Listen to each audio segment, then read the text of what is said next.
Good morning friends, स्वागत आहे तुमचं आजच्या प्री मार्केट रिपोर्टमध्ये. तर मग चला सुरुवात करूयात आजच्या या प्री मार्केट रिपोर्टला आणि जाणून घेऊयात की आज आपल्या स्टॉक मार्केटमध्ये काय होऊ शकतं ते. तर मग चला सुरुवात करूयात आजच्या या व्हिडिओला. मित्रांनो, जर आता आपण कालचा दिवस पाहिला तर काल आपल्या मार्केटमध्ये एक फॉल पाहायला मिळाला, परंतु ते कन्सॉलिडेशनच आहे असं आपण म्हणू शकतो. रेंज काही अजून डाऊन साईडला ब्रेक केलेली नाही आहे किंवा अपसाईडला सुद्धा ब्रेक केलेली नाही आहे. तर मग आज स्पेसिफिक आजच्या दिवसाबद्दल जाणून घेण्याचा प्रयत्न करूयात. सगळ्यात आधी जाणून घेऊयात की US मार्केटमध्ये काल रात्री काय झालं. तर US मार्केटमध्ये काल आपल्याला प्रॉफिट बुकिंग पाहायला मिळालं. परंतु प्रॉफिट बुकिंग हे फक्त US मार्केटमध्येच नाही, तर आपल्याला स्पेशल मेटल्समध्ये सुद्धा प्रॉफिट बुकिंग पाहायला मिळालं. चांदी ऑलमोस्ट 15% क्रॅश झालेली आहे, तर सोनंसुद्धा बऱ्यापैकी खाली आलेलं आहे. तर मग हे का? तर त्याच्यामागे रिझन आहे युरोप.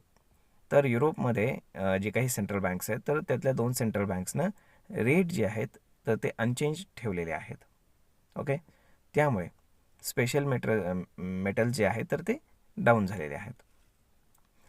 आता जर आपण US मार्केटमध्ये पाहिलं तर US मार्केटमध्ये एक जस्ट प्रॉफिट बुकिंग आहे असंच आपण म्हणू शकतो, कारण त्यांनी काही डाऊन साईडला रेंज अशी काही कुठली ब्रेक केलेली नाही आहे.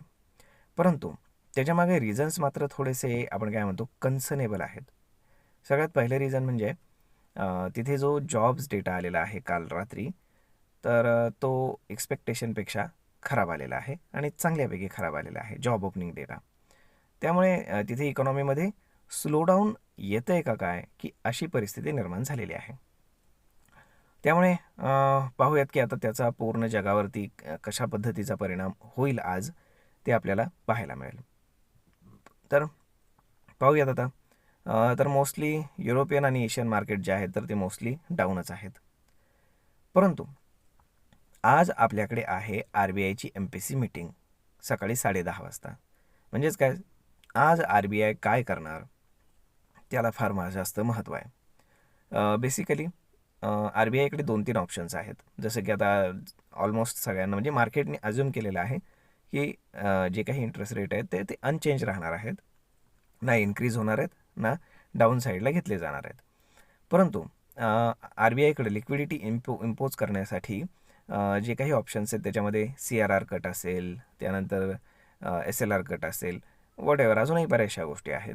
तर त्यामध्ये RBI नक्की काय काय करणार, तर ते खूप जास्त महत्त्वाचं ठरणार आहे. त्यामुळे आज बँकिंग स्टॉक फोकसमध्ये राहतील, त्यानंतर NBFC जे आहे तर ते फोकसमध्ये राहतील. तर होप सो RBIकडनं काहीतरी गुड न्यूज यावी हीच अपेक्षा.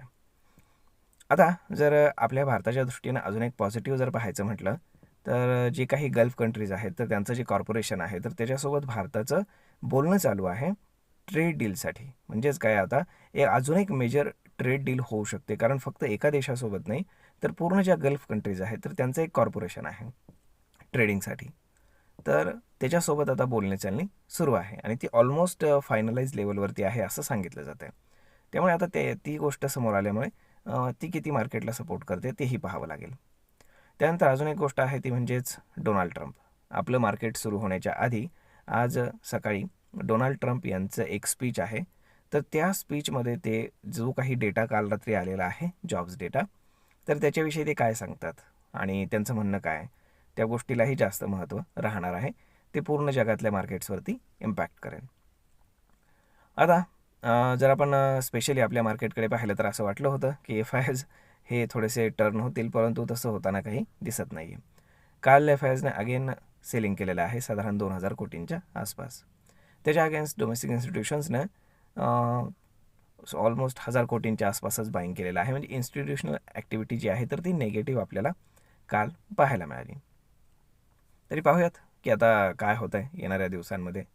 परंतु आज जर ग्लोबल सिनेरिओ पाहिला तर तो थोडासा आपण काय म्हणतो की निगेटिव्ह साईडला जास्त झुकताना दिसतो आहे.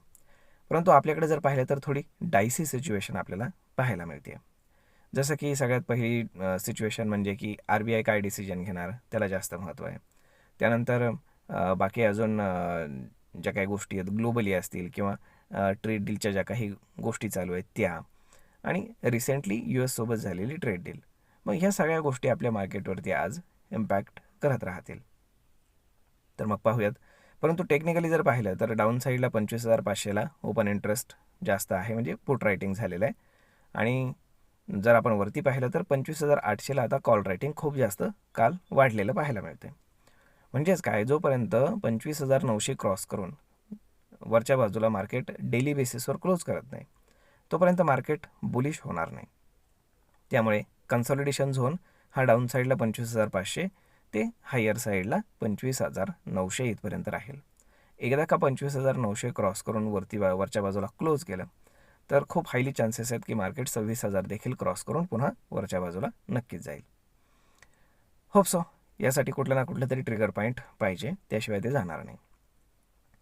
आता जर आपण पाहिलं तर बाकी फार जास्त आपण काय म्हणतो की पॉझिटिव्हिटी ग्लोबल मार्केट्सकडनं आपल्याला कुठलीही पाहायला मिळत नाही. आणि गिफ्ट निफ्टी जर इंडिकेट केलं तर गिफ्ट निफ्टी पाहत आहे की साधारण एक 60 पॉईंटच्या आसपास मार्केट गॅप डाऊन ओपन होईल. तर आता पाहूयात तिथनं रिकवर होत आहे की पुन्हा कन्सॉलिडेट करत आहे की वॉटेवर अजून काय घडतं आहे ते. तर मग पाहूयात काय होतं ते. तोपर्यंत तुम्हाला आजचा हा व्हिडिओ, ही माहिती कशी वाटली आहे तुम्ही आम्हाला कमेंट करून नक्कीच सांगा. आणि जर आवडली असेल तर आपल्या जवळच्या मित्रमंडळींसोबत देखील हा व्हिडिओ तुम्ही शेअर करायला विसरू नका. धन्यवाद.